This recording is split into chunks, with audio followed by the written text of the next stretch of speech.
Hey, some people don't really like it, don't they?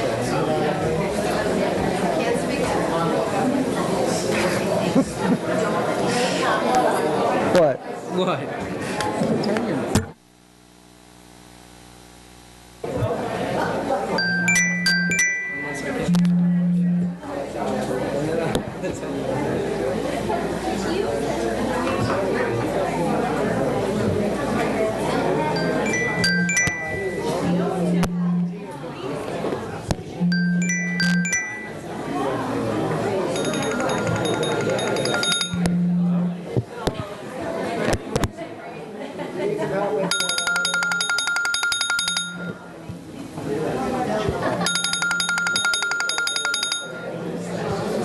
I'm looking for the foghorn star. All right, let's go.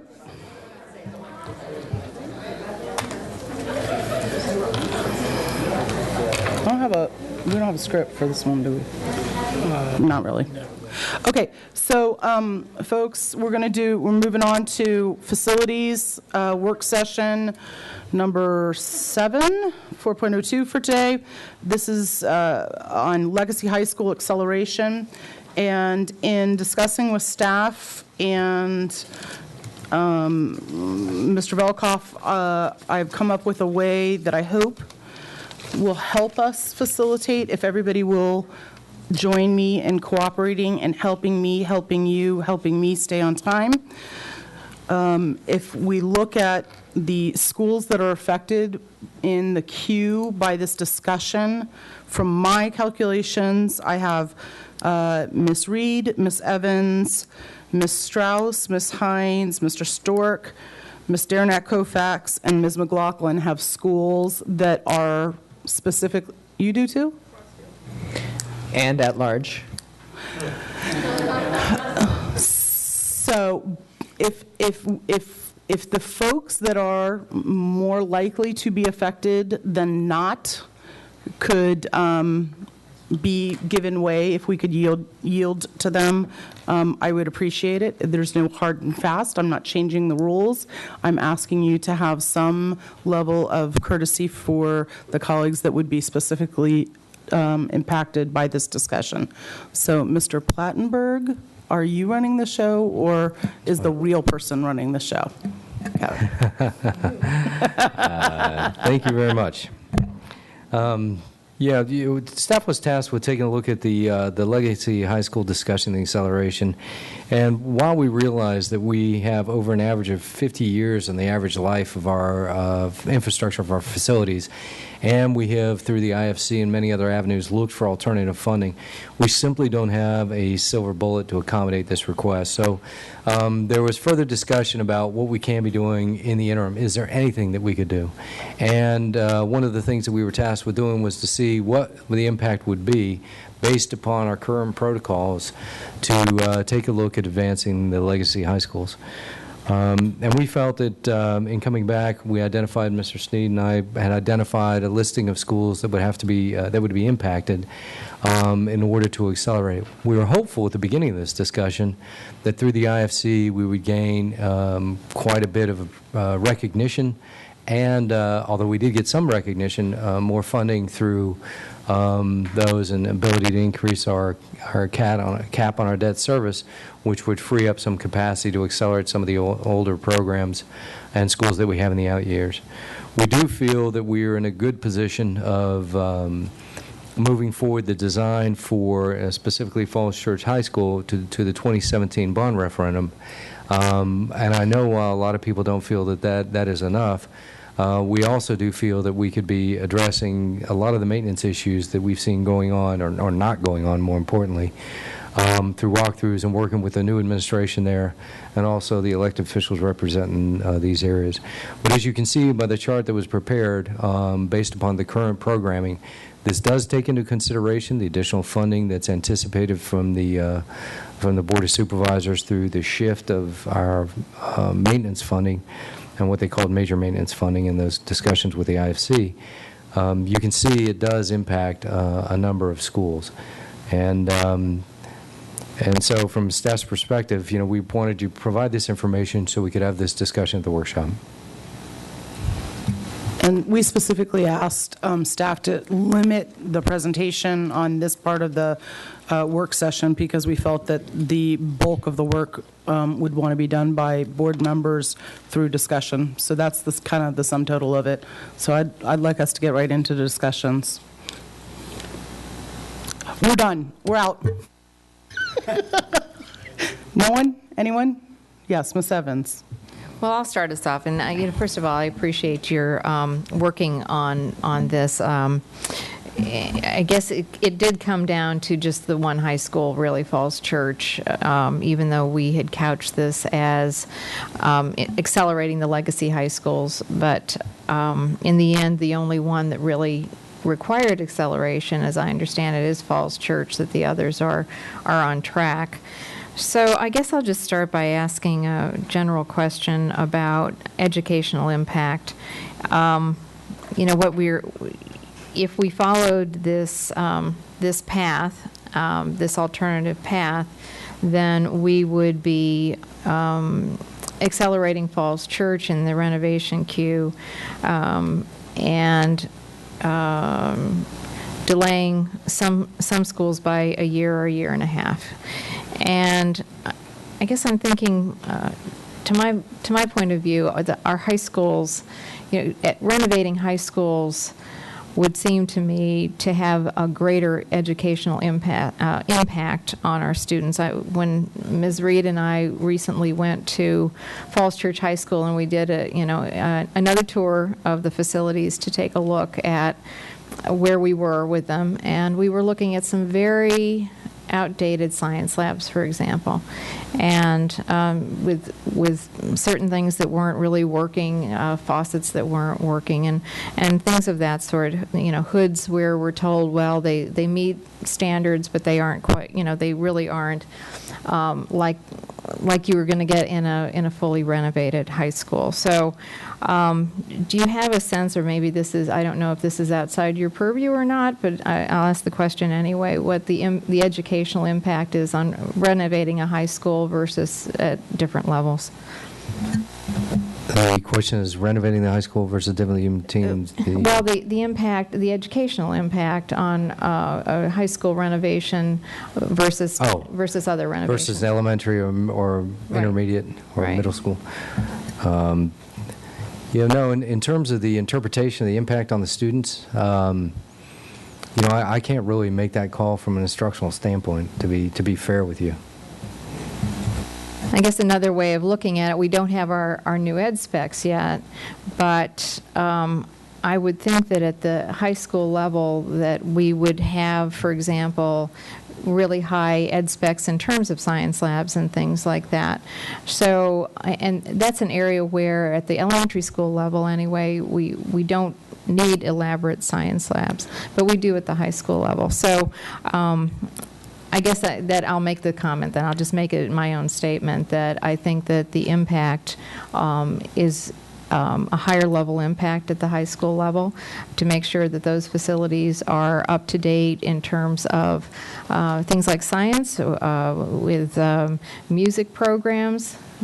I think that this is... Ms. Evans, I think that Dr. Garza, were you trying to... Dr. Garza, did you have a comment to make on this issue? No, but I will, I guess. I think the point that Ms. Evans is making is a good one.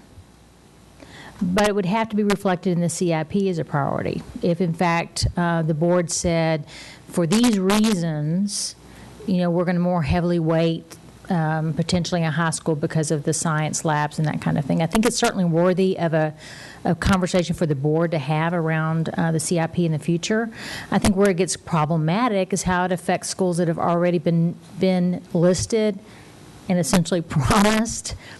Because once you write them down, that's considered, for many people, a promise.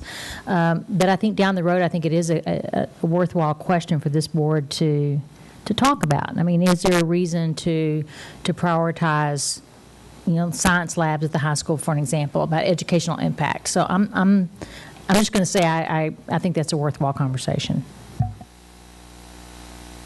Okay, Ms. Evans, are you finished? Ms. Strauss, who is going to be followed by Ms. McLaughlin and then Ms. Reed. And I know that this is very difficult, but I do have to talk about, I have 2 named schools that are out there desperately waiting, and I know they would not look kindly, I have to be honest, to being pushed back. Clearview Elementary is in Herndon, and we're looking at a lot of needs in that whole corridor, very needy population. Clearview doesn't have a SAC program. I've already got emails today. And a lot of reshuffling that's going to have to go on out there. And Clearview was built with sort of the open classroom, open pod. And those are needier students. I'm also seeing Hybla Valley, which is one of Dan's extremely needy community.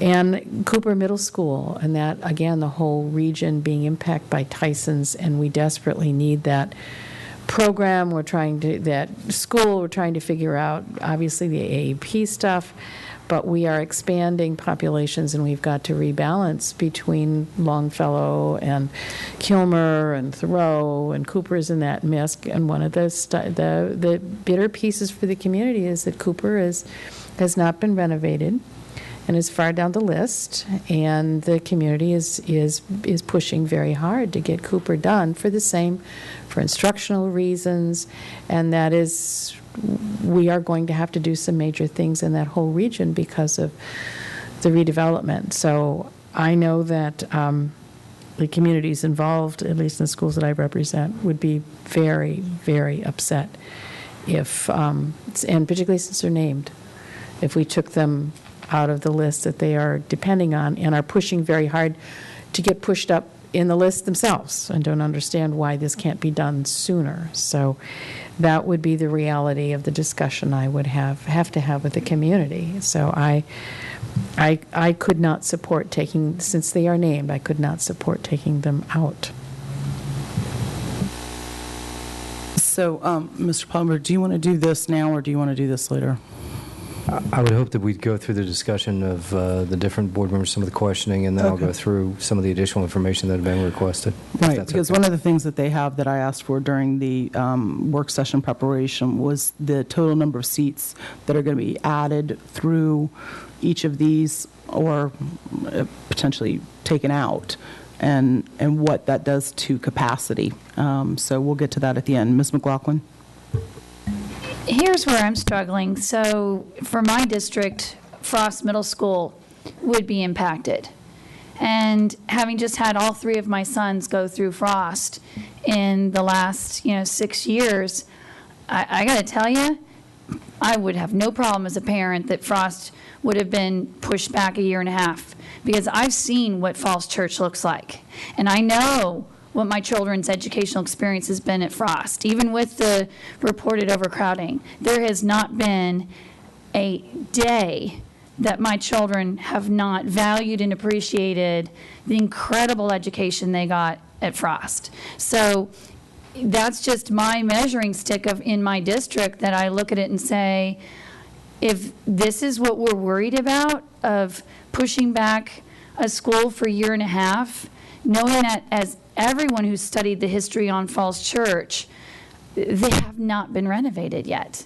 They got the paint and patch thing, but for all the reasons we've talked about at multiple work sessions, a mistake was made and Falls Church got overlooked, and they are a legacy high school, plain and simple. And when you think about the number of students overall whose education at that 9 through 12 is so critical as they prepare to go on to college and career, versus our elementary schools where, yes, we have to deal with overcrowding issues, but the day in the life of an elementary school kid where the school it's overcrowded, but as opposed to kids who are at the high school level trying to get the quality instruction they need in order to be competitive and go on to college and career, I think that's where I'm still weighing all of this and saying, I really hope that we're not looking at this in terms of what these numbers on paper are, but we're making some real hard decisions about the fact that the number of actual students impacted by Falls Church waiting X number of years more, versus that we could finally bring them up 3 years faster and the number of elementary school kids, again, who are still going to be going to school and getting an education. I think the cost benefit part is what I think I'm not convinced on, that we have to just keep the status quo of what we're doing. So I really hope from this discussion someone can help me understand why the 2,000 kids at Falls Church are being told, wait 3 more years, because we don't want to Okay. do the same kids at the elementary school. Thank you, Ms. McLaughlin. Ms. Reed, followed by Ms. Smith, and then Ms. Hines.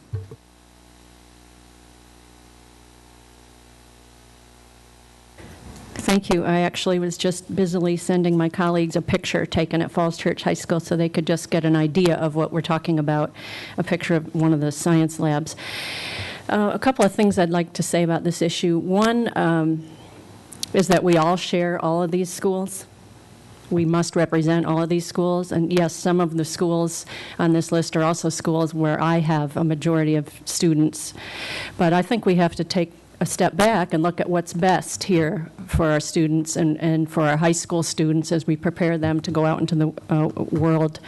And so there's the issue of educational equity, and I do think we need to have a discussion about that.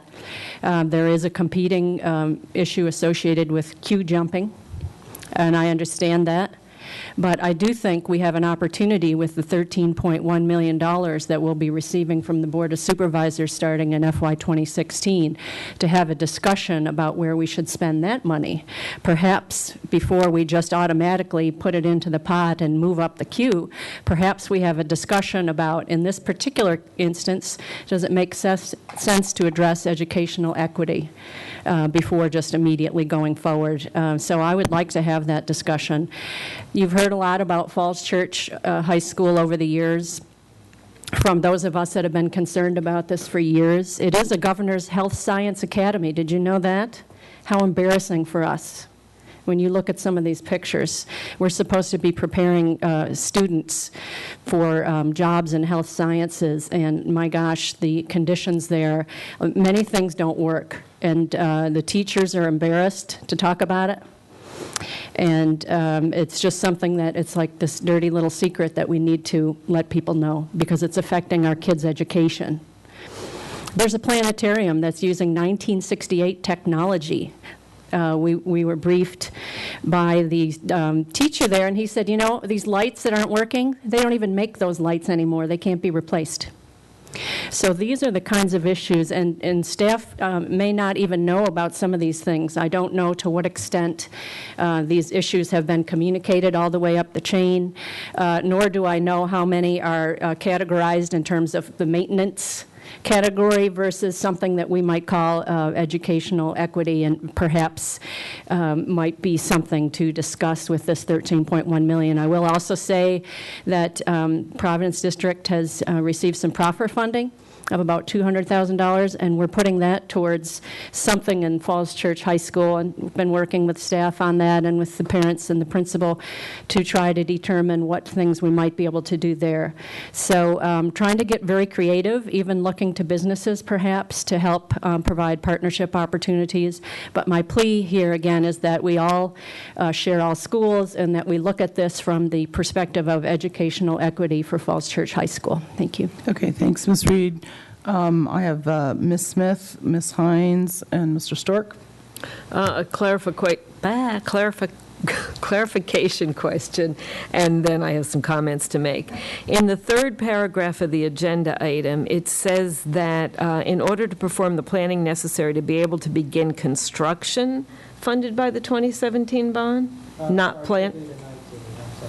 Okay, because I was thinking that the bond was going to put it before you're correct. Oakton. Okay, so that should be the 2019 bond. Correct.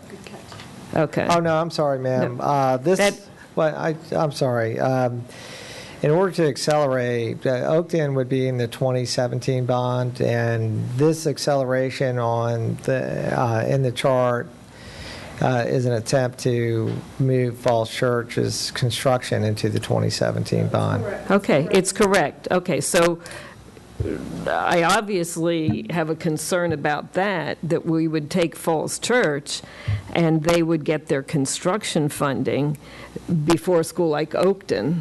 They would be at the same, Oakton's construction funding is going to be in the 2017 bond. Same time. Yeah, the intent of this agenda item was to bring the Falls Church renovation as close to Okay, the time. So, Ms. Smith, what the agenda contemplates is taking the monies that would have been funded through the 2019 bond, and what would happen if we took them from the 2019 bond and pushed them into the 2017 bond, what would be the domino fall effect after that? So I'm going to ask staff then. It says up in the first paragraph, assuming that the 2015 and 2017 bond referendums are approved, West Springfield High School will be construction in 2016, Herndon High School in 2017, and Oakton High School in 2018. When would you begin construction then on Falls Church? Right, so that opening paragraph was just a summation of the current conditions. Even if Falls Church were in the 2017 bond, it doesn't mean that their construction, it could be as late as the spring of 2019. It's prior to the issuance of the 2019 bond referendum. Okay. I don't support doing this queue jumping for a school. I think that, it's interesting because I went to visit one of the high schools I represent to go look at the science classrooms because we have these conversations. And I think as we sit here, as board members, we don't sit here with a full picture of the conditions of schools and what science labs are like in other schools. And I think that we do have a process where you have independent engineers rank the schools. I don't sit here aware of the conditions in all of the schools.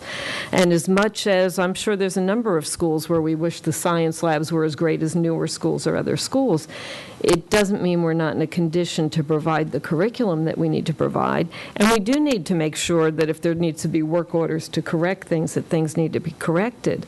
But I can't support having a process where you affect all these schools and you change when they get renovated. Thank you. Okay, so we're going to move on to Ms. Hines, then Mr. Stork, then Ms. Sternak-Kofax. Okay, thank you. I'm trying to recall, I think that I did not want us to do this analysis, but I think I was wrong, because actually looking at it now, I think it is kind of helpful to see starkly what the domino effect would be for other schools. And I have Langston Hughes Middle School on there. That school, I was trying to find the age of it, and I can't remember. Do you remember off the? It opened in 1981. 1981, okay. And it has had no renovation No, or ma'am. nothing at all since then, right? So, and if you've walked around there, you can see that they have a great need for renovation as well. So, in a couple other schools, in my district, Louise Archer, Crossfield, those are schools in Herndon as well, and I don't feel like I have the authority to go back to those folks and say, I sort of unilaterally decided that you would get pushed back in the queue, without a full discussion of our priorities on the queue. I do think our priorities need updating. We don't really talk about pre-K space. I think that's a priority we don't have in our conversation. We don't talk about STEM really as a thing that we're pushing at all levels. It's not just science lab space at high schools. We need more lab space at our elementary and middle schools as well. And capacity, if you think the capacity does not affect educational equity, you're wrong. It certainly does. When you have art on a cart and music on a cart and a classroom in a pod, that affects educational equity. Schools that have that going on at the elementary level are struggling, as opposed to schools that have the right kind of space for what they're trying to do. I think everyone's waiting because we don't have enough money. That's the reality. And I think it's a bad precedent to shuffle the queue like this without a full discussion of our priorities. Okay, Mr. Stork.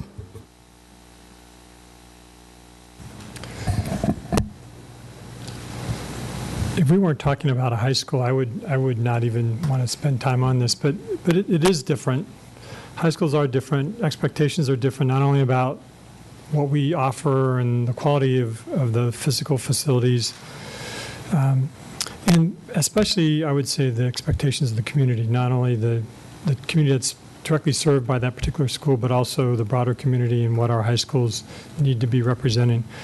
I've not, up till now, supported doing special for any high school. I think partly because it was so massive to have 4 schools that needed work done, and obviously they're most expensive. But given where we are with the four high schools, and 3 of them look like they're close, at least to being part of a renovation, and now we're looking at 1 high school. Now we're looking at kind of an outlier, and anybody, and I think many of us have been to Falls Church High School. I know I have been multiple times, and the first time I was in there 8 or 9 years ago, I thought it needed renovation, I'm sorry to say, and that's in comparison to some of the high schools in Mount Vernon District, which hadn't been renovated yet. So I realize that we have experts that look at this, and they make assessments that that I can't see or can't maybe fully appreciate, but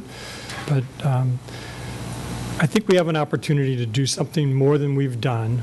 I think this puts in front of us what the consequences of that might be. And I very much want to look at that. I very much want to take a look and take a deeper dive in this. There are obviously several Mount Vernon schools in there that I'm sure willing to say to them, there's a greater good here. But I think it needs to be part of an overall discussion. So I think we need to look at our priorities. Have they shifted at all? Do high schools get a different level of is there a different expectation for that? Many of you weren't on the board 5 or 6 years ago when Dean Tistad brought to us a recommendation to delay some of our schools for renovation, and so that we could really catch up on elementary schools. Elementary schools we hadn't been doing the renovations on elementary schools that we've been doing on our high school and middle schools. And at that time, we had a discussion, and I had at least 2 schools that were very directly impacted, schools that I frankly thought had more of a need for renovation, and I acquiesced because the logic, the greater good clearly represented that we should be doing something different than what our Q had done. But again, we didn't do that immediately. We did that over a multi-year process. So it wasn't like we're changing the Q for next year or the year after that, but we're changing where we're going in a few years. And this is really exactly what we're looking at here. I think it has merit. I'm definitely willing to support a deeper look and make sure it ties into our overall priorities of the board. Ms. Dearnat-Kofax, then Mr. McElveen.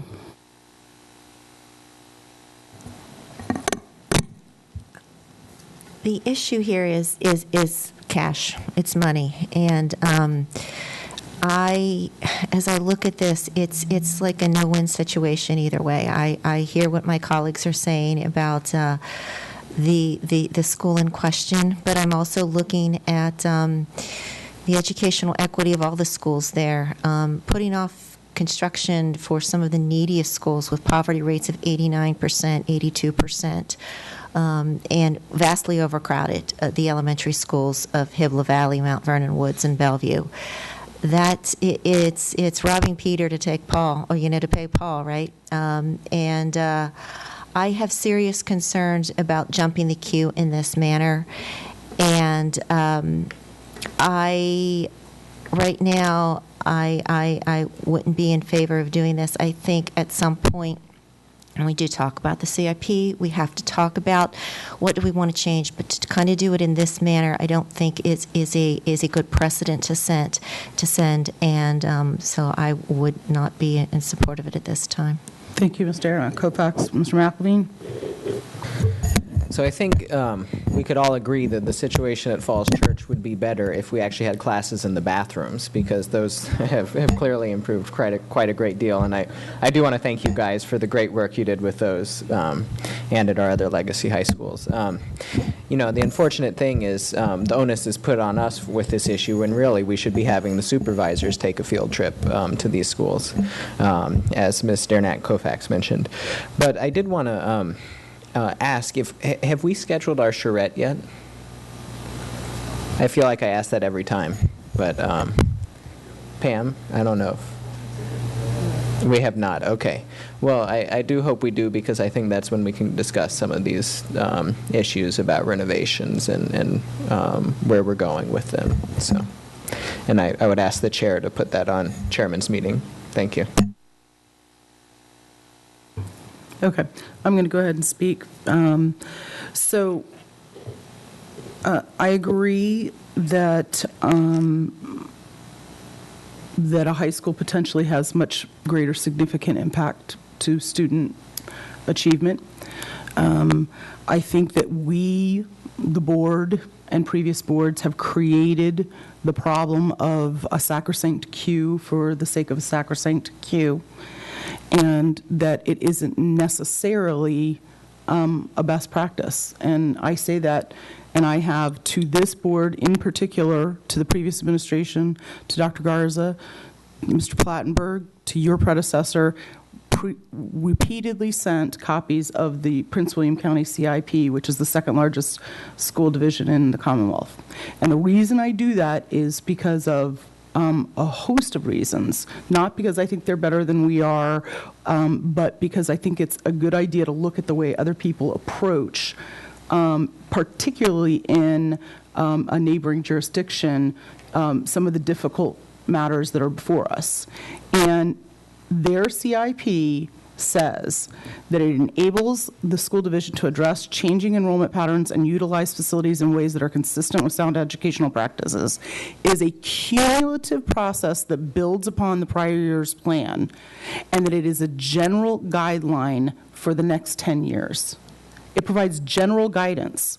They go on to say that basically what occurs for the successive year is what they've committed to, and that the successive year plus the one additional year are their highest priorities. But everything else is a plan, because they understand the changing nature of student body movement, impacts on facilities, and deterioration over time. You could have major systems, facilities failures. You may have to come in and do some, patchwork.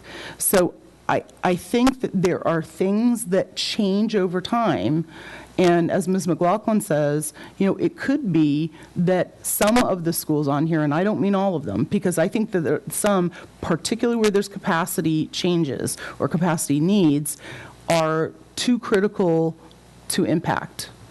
But it doesn't mean that all of them, because at some point in time in the past, they were etched into a queue, that is an immovable feast that binds all future school boards for all time, and that no other intervening factors can come into play.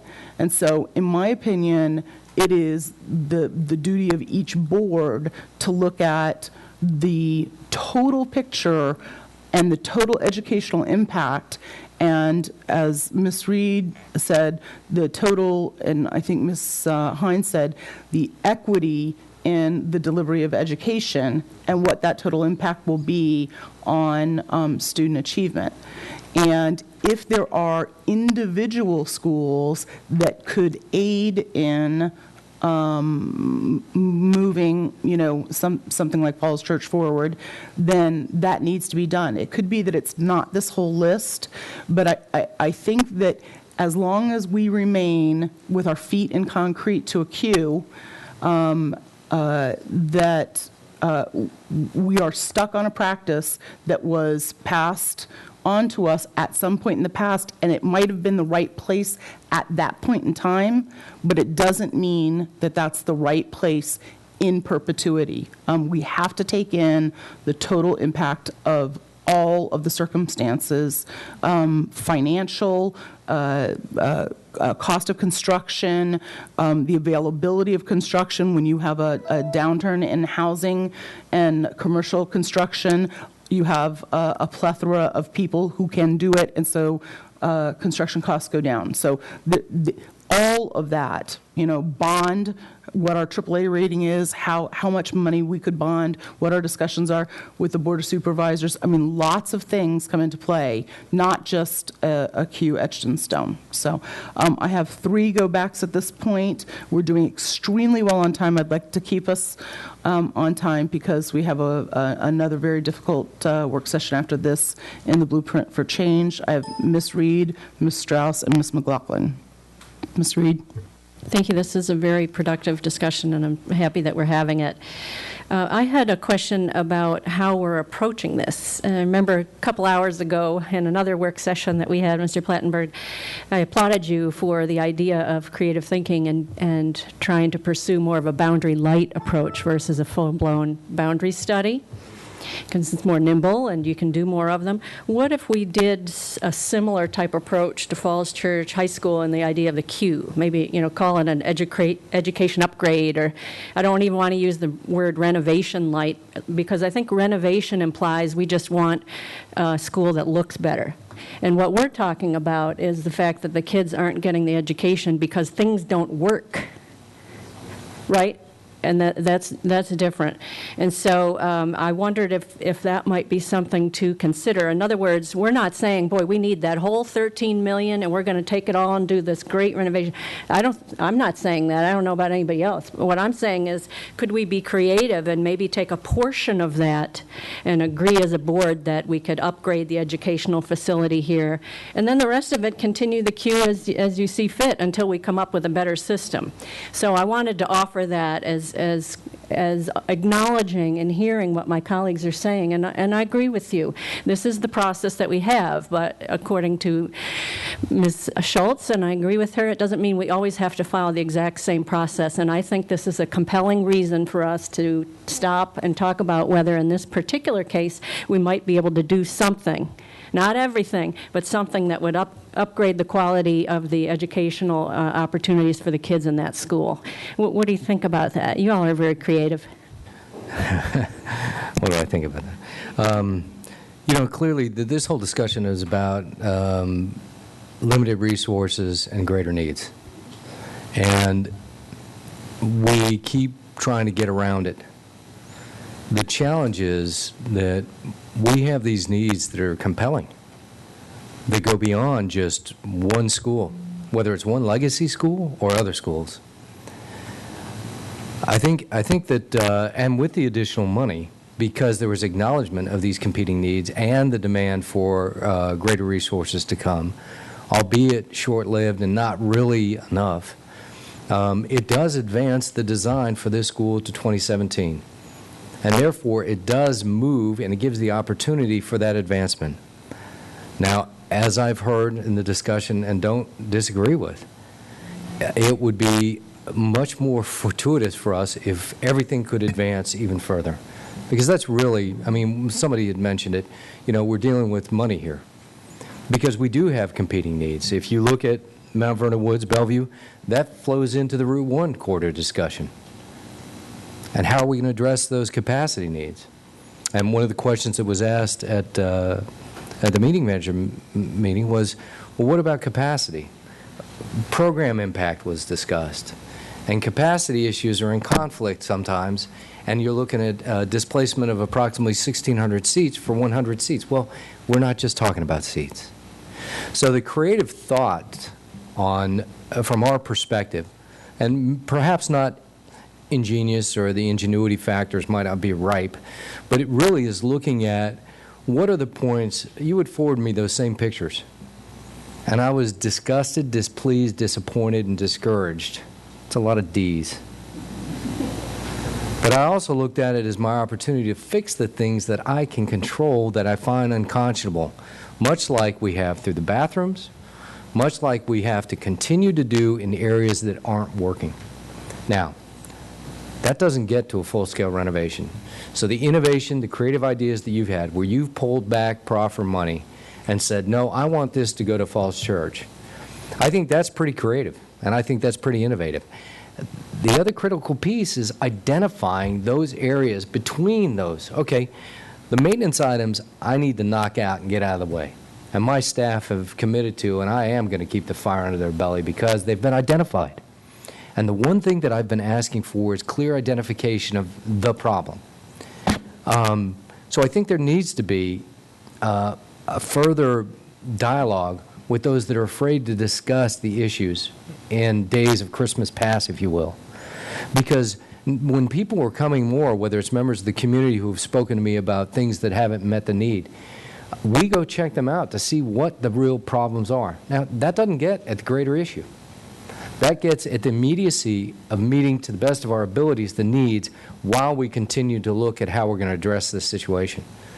Because right now, I don't see a good solution in any of it. I see good responses and reactions to immediacy of needs while we have competing demands, because we don't have the amount of funding that we require. But I think the innovation is to go ahead and further break down exactly and identify what the issues are that we can do, and those that we cannot address perhaps because of the funding resources, then we go ahead and identify potential ways to address or skin that cat. And I just don't have it, and I don't, from a staff perspective, I don't see favor in disrupting the queue because of the competition with seats.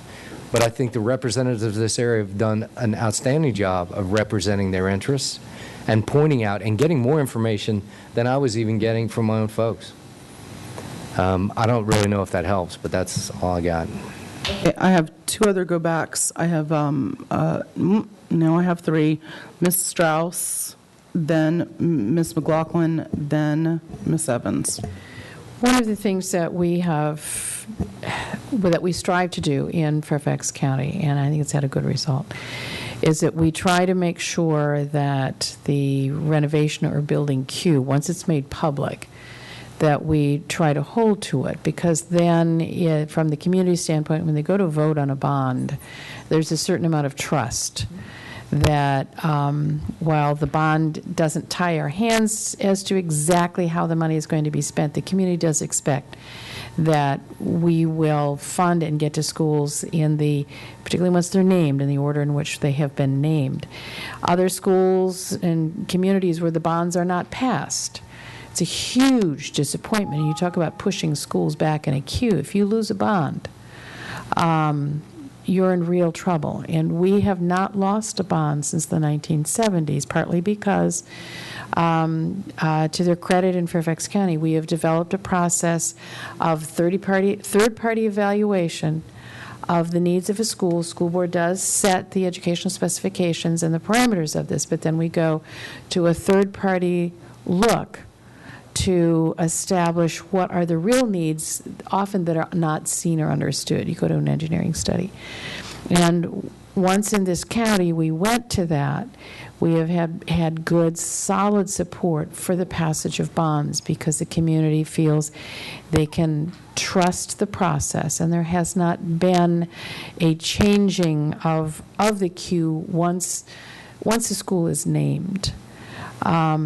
And we all wish we had more money and that we were able to get to all of this further. But that is why once a school is named, I do feel that we have an obligation to continue with that trust that we have established, because the result has been that the community has passed the bonds. If we could not pass the bonds, we would be in a 100% worse situation. And I know that, again, I have to say again, the schools that I have in this queue are very eager. The Cooper community in particular, they are very upset that they are so far back.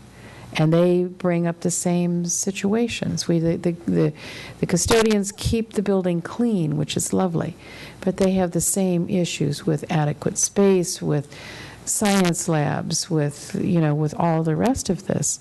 But they are angry, very angry, as to where they are now. And then we have a lot of these other really very high-need schools. It would be very easy for us in a community where we know the parents do not have a lot of political clout, but their children are extremely needy. For them, they're happy often just to be here and to have food on the table and a roof over their heads. So it would be very unfair for those communities where we know we don't have the political push for us to say, because you're not in the audience, you're not writing emails, we'll just kind of discount you. I wouldn't want to do that one either, because if the engineers have said this is where they belong, then I'm going to go with that third party. This is where you belong, whether or not you've got political clout or not. So for Okay. those two reasons, once you're named, Thank you, I Ms. don't Strauss. unname it. Ms. McLaughlin, then Ms. Evans. First of all, I think with this chart, it might have been helpful for all of us that we had the year the school was built. So, for example, I know, and so I'm just offering that up as a suggestion for helping us have context, because Falls Church was built in 1967, year I was born, so it's 47 years old. I know our Q effort in this county for elementary schools is to renovate them every 25 years. Is that right, Mr. Plattenberg, on average, Actually, for elementary schools? no, all schools. Okay, for all schools, but we've been better at getting at our elementary schools than with our high schools, in the sense that we've had a lot of legacy high schools that were 40, 50 years old and not there yet. Well, So- I mean, there's a little, I think Mr. Stork touched on this a little bit earlier. When this particular queue was put together in 2000, late 2008, early 2009, the board made a conscious decision that they would not segregate the schools by school level because of the fear that we continue to get further and further behind on renovating our elementary schools. And this was a reaction to the 2003 bond that only had 4 schools. There were 2 high schools, 2 middle schools, no elementaries, and we wound up not renovating any elementary schools for almost 4.5 years. But And the so bigger- the board intentionally decided that there would be, I guess through the construction of this queue, this particular one, that elementaries would have more, would have the opportunity to be renovated at the same rate as the high and the middle schools. I think, again, the issue is looking at all of our schools and the age that they are when they're finally coming up for renovation. And then, my colleagues have been talking about the third-party engineers who came in. It's my understanding also, though, it was also a matter of what did you prioritize? Was it a capacity issue? Was it just the facility itself in terms of the age, and then it needed it? What I wanted my colleagues to think about with this issue here is it's similar to a transplant list, or even like the emergency room queue. In life, you have to be nimble and responsive to the most critical patients. And so sometimes you're going to get jumped in the queue because you're more critical. And however Falls Church found itself here, because I think we all want to focus on going forward and not pointing fingers in the past, what we do know is there a 47-year-old high school that is going to be waiting even longer to get renovated. And when you think about the number of students in that building versus the number of students that are scattered among this elementary school, the age of those elementary schools and their infrastructure versus the age of Falls Church, in my mind, when you look at the merits of, is this the right thing to do, to be saying as a governing board, you know what?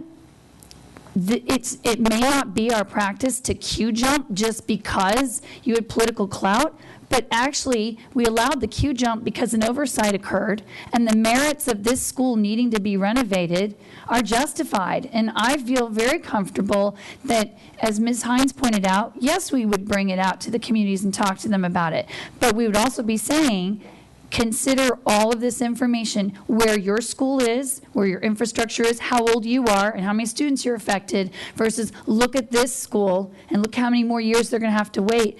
Again, we may find the community says, I'm willing to wait 1.5 years because I can't believe those kids go to that high school and they're going to have to wait 3 more years because of where we are with this. So I think my concern is I'm hearing way too much of a, no, this is, what we've always done. Well, thankfully, we've actually, as a board, changed the way we've done business and done some really great things. Okay, thanks, Ms. McLaughlin. I know I told you, Ms. Evans, you were next, but Mr. Velkoff hasn't spoken, so I'm going to let him go first.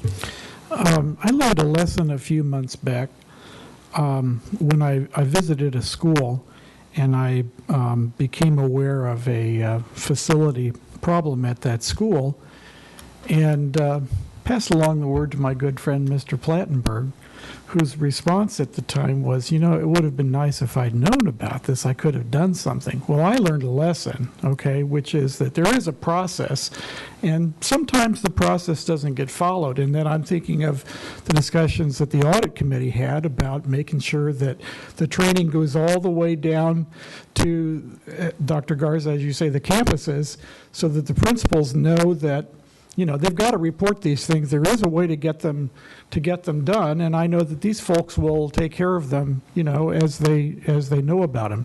So in that context, I was going to ask Mrs. Goddard if she could put up the picture that got discussed, because I think it's sort of relevant to this.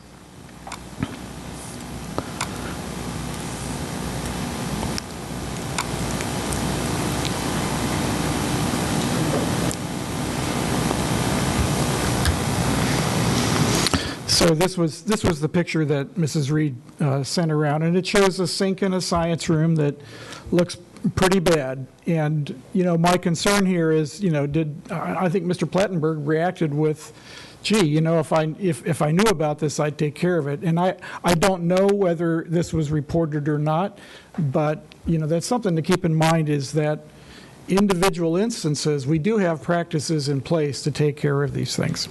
Okay, thank you, Mr. Vilkoff. Ms. Evans? Thank you, and I appreciate the discussion today. I would be remiss if I didn't mention that the community feels very strongly that there were flaws in the assessment of Falls Church High School on the last round. I don't think we're going to be able to sort through that, certainly not today, but I did just want to mention that because they do feel strongly, and I think the fact that 4 legacy high schools are so many years ahead of this one legacy high school speaks volumes.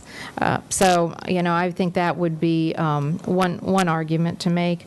Mr. Plattenberg, I very much appreciate your commitment to correcting things that you can, particularly, with the proper money, which hopefully can be found for that. Is this the kind of thing that you can fix then, that this science lab sink? Is that something you can replace if we give you enough proper money to do so? It is something that I can fix with my own money. The problem with this is that it shows that it hadn't been cleaned properly, and hadn't been maintained properly.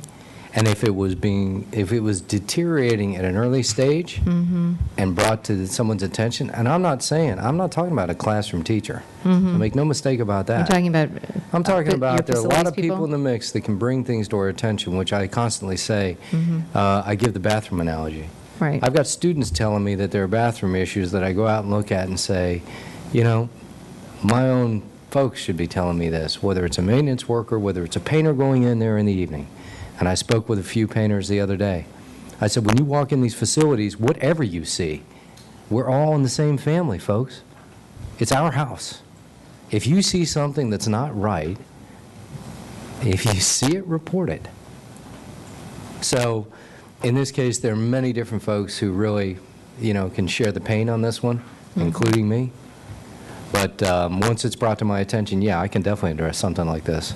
Well, and no, it doesn't come out of the profit money. This comes out of my maintenance money. Okay. And a few hides.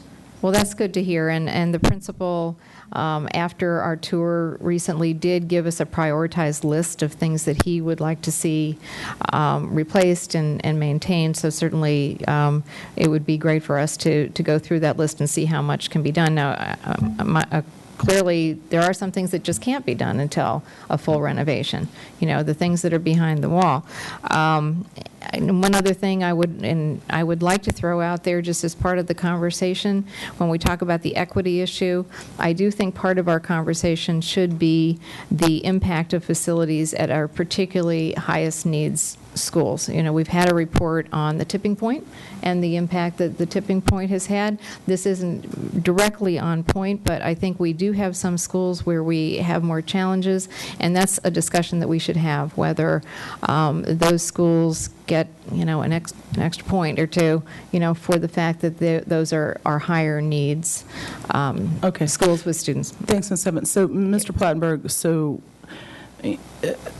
it's where do we go from here? Are we kind of that's it, we're finished, we don't have a recommendation coming out of this to do anything going forward?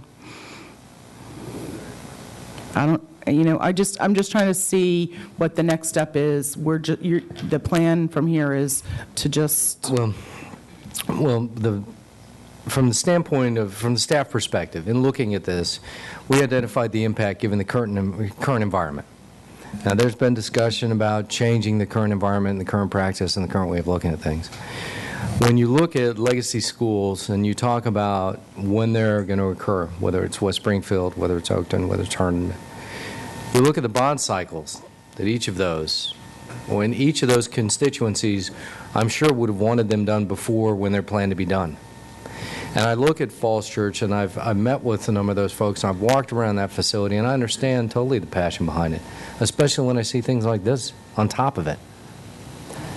And looking at that staging, and if you're the last one on the list and you feel all of the things that have been talked about, absolutely I understand and appreciate. From staff's perspective, we've identified what the impact would be to displace. We applaud the fact that we have the ability and the capacity to accelerate the design in one bond cycle.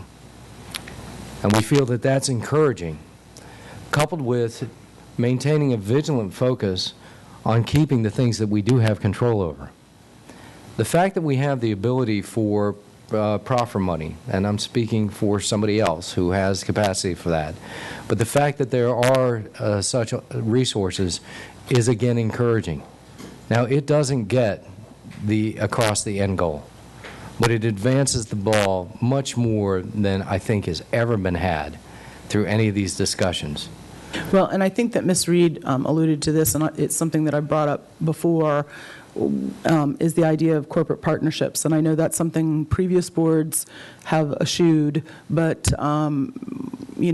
that this certainly creates the opportunity for that discussion again of, an outreach for investment in science labs by, a corporation. And who cares if their plaque is on the outside of the door? That's my take on it. And Ms. Hines was she's being very sweet and looking for a go back. And if you can finish in 2 minutes. Only because it's related to what you're saying, which is sort of like, if we can't do this for Falls Church, right now, what can we do? And it's my understanding that one of the issues for Falls Church is that they don't have a capacity challenge, right? So they end up below on the queue, right? They end up low on the queue because they don't have the capacity challenge. Capacity is our crisis, so that's where we put our resources. But one of the things I have felt that we should look at with Falls Church in particular is programming has changed its capacity in the sense that we have given a lot of all the families at Falls Church, the option of pulling their children out of Falls Church and into, I think it's Stewart for the IB program. Or Marshall for IB programs. And I understand why we do that. Those IB programs are important. But that has left Falls Church with lower capacity than they would have, and also a feeling that a lot of the parents who put their kids into an IB program are no longer at Falls Church to advocate for that school, if I'm saying that right. So I kind of, long term, I would like us to think about the unintended consequences of parent choice at the high school level, and I see Falls Church as an example of that. I don't know if that helps us going forward, but. Ms. Reed, if this is seriously quick, because this is number 3 for you. Okay, thank you. 2 things I wanted to mention. One, regarding that issue, just following Ms. Hines, I think that it's important to acknowledge that in this particular case, they also have a preschool. They made room for a preschool, and so have disrupted students. And in fact, it's a very huge, very nice space. But I'm sure that isn't part of the calculation because that has happened in the past couple of years. So yeah, they were great to be nice to do that, but now again, they're kind of getting penalized for that. So, that's the discussion perhaps for the charrette as we look at how we evaluate, how we develop the queue. The other thing I'll say is regarding the queue is that we do have precedent. Some of my colleagues may remember, Mr. Stork, the time that we approved an addition that was not in the CIP. Do you remember that? Sure do. Do you remember that, Ms. Strauss? Yes, we had a huge capacity issue. And we approved it. And so my point is, that was not in the CIP, but this board, the board at the time felt strongly enough, and it was a compelling reason that we approved it anyway. So there is a precedent for doing so. All right, Mr. Moon, you are absolutely the last. Thank you so much. This is my first anyway. As I see it, there is no consensus to move forward with accelerating, Falls Church High School at this point in time. That doesn't preclude any board member in bringing this up through the normal course of CIP action. When this gets presented, CIP gets presented as a new business action item, go through a public hearing process. Any board members can bring amendments to the CIP. I mean, that's how I see it, responding to Mrs. Schultz's question, whether there is any action on this. And I don't see any reason why certain school board members, if you choose to sacrifice one of your schools and say, I choose to let my school go, and suffer the consequences or the adulation of your community, go for it. We are going to move on to our next work session in 2 minutes, and we just finished a work session exactly on time, first time in history maybe. So we'll move on to the next. Thank you.